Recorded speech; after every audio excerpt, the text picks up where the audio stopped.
Okay, so we have an interview with Mrs. Karen Hanghoi. What is the vision of EIT about the future of the supply of raw materials? The vision for EIT raw materials is to turn raw materials into a strength for Europe. The supply side of that is, of course, that we want to make Europe less dependent on import.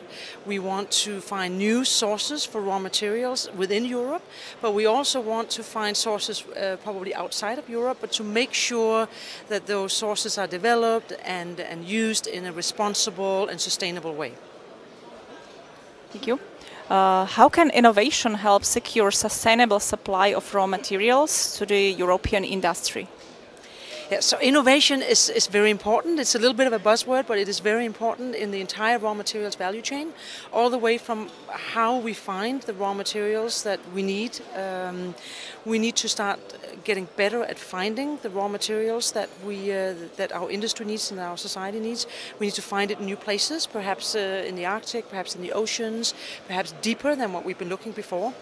Very importantly, we need innovation to become better at how we extract the metals, the things that we need from those sources, from that rock. We also need to be innovative and find out how we can get better at recycling these things from products that are already in use.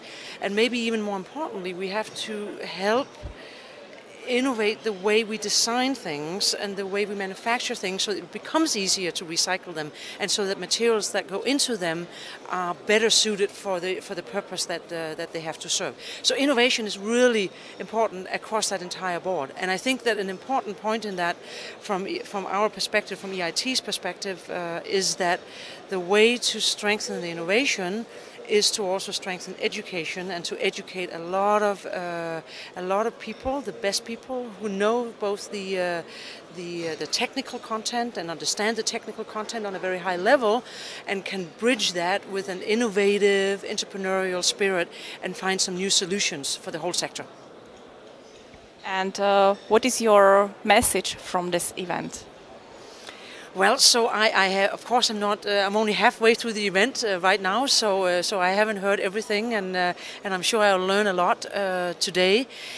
I think my message that I want to give from my perspective and from the presentation I gave here is that we have to think in terms of sustainability and the value chain, and that is also thinking in terms of circular economy. But we have to really think about what that means and how we make sure that we don't just focus on one little area within the value chain or within the circular economy and think if we strengthen that, everything else is going to fall into place. Because we really need to have a holistic approach to how we think about a sustainable raw materials production globally. Thank you. Thank you.